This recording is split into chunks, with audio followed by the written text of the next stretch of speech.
بسم اللہ الرحمن الرحیم۔ جس طرح اللہ تعالیٰ کی نعمتوں پر سجدہ شکر اور آزمائشوں پر سجدہ صبر بجا لانا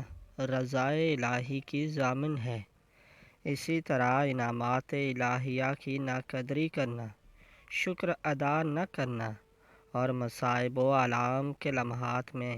بجائے صبر و تحمل کے زبان پر حرف شکایت لانا اور اللہ تعالیٰ کے فیصلوں پر ناخوش رہنا، اس کی ناراضگی اور غیظ و غضب کو دعوت دینا ہے۔ چنانچہ حق تعالیٰ جب کسی بندے سے خفا ہوتے ہیں تو اس سے نعمتوں پر شکر اور آزمائشوں پر صبر کی توفیق چھین لیتے ہیں۔ وہ ہر لمحہ بے چینی و اضطراب، فکر و عالم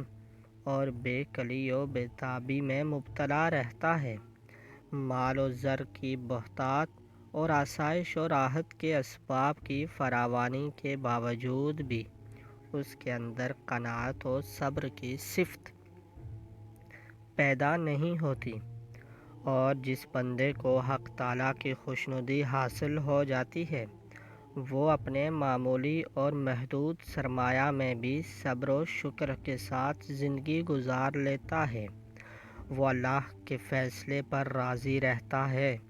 مصیبت کی گھڑی ہو یا راحت کا موقع ہو، وہ ہر وقت قضاء و قدر کو بجان و دل تسلیم کر لیتا ہے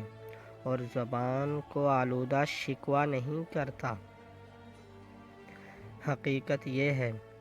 بندہ اپنے خالق کے تئیں جو گمان و خیال کرتا ہے، خالق اسی کے مطابق بندے کے ساتھ معاملہ کرتے ہیں۔ یعنی بندہ اگر خالق سے بہرحال راضی ہے تو یہ بندے سے خالق کے راضی ہونے کی علامت ہے، اسی طرح اگر خالق کے فیصلوں سے ناخوش ہے تو یہ خالق کی ناراضگی کی نشانی ہے، جیسا کہ مسلم شریف کی روایت ہے، انا عند ظن عبدی بی وانا معہ اذا دعانی، یعنی میرا معاملہ